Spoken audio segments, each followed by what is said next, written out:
D'abord, donc, cette information exclusive BFM Business, hein, Nicolas Dose, on l'évoquait tout à l'heure dans le journal, la TVA sociale va porter sur 40 milliards d'euros. Vous avez les chiffres. Exactement, 40 milliards d'euros, c'est une info exclusive. C'est le montant du transfert de charges que prépare le gouvernement. Les charges sociales vont baisser de 40 milliards d'euros et cette baisse sera donc compensée par une hausse de TVA, donc sans doute de 4 points.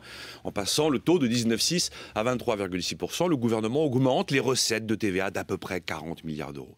L'histoire que je vous raconte aujourd'hui est une histoire de timing, avec un machiavélisme politique parfait. La TVA sociale, oui, c'est super risqué électoralement. Vous avez le côté lumineux de la mesure, un salaire net qui augmente. Et puis, vous avez le côté obscur, plus de TVA, donc forcément des prix qui augmentent également à l'arrivée.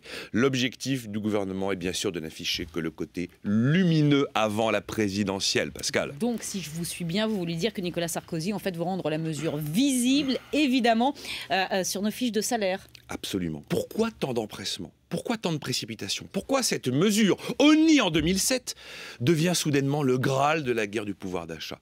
Si la TVA sociale est votée en février, comme l'annonce Barouin, et qu'elle est promulguée au mois de mars, les charges peuvent baisser dès le mois d'avril. Sur les 40 milliards de baisse, 30 milliards porteraient sur les cotisations payées par les employeurs, 10 milliards sur celles des salariés. Ce qui veut dire que l'impact de la mesure sur le net mensuel serait donc lisible dès le bulletin de salaire d'avril. C'est génial. Donc ça tombe bien, dites donc, si je vous de Nicolas Dose.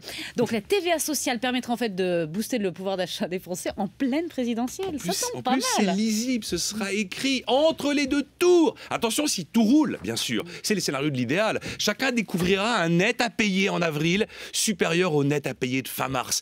Timing parfait, parce qu'à cet instant, l'impact de la hausse de la TVA n'aura pas eu le temps d'être écrite sur les étiquettes. Et alors à ceux qui vont affirmer que les plus modestes et les retraités seront perdants, la droite pourra toujours répondre que non, car le SMIC, comme les pensions, augmente avec la hausse des prix. Mais ce qui me désole dans ce que je viens de vous raconter, c'est que c'est un regard 100% politique, alors que ça devrait être un sujet 100% éco.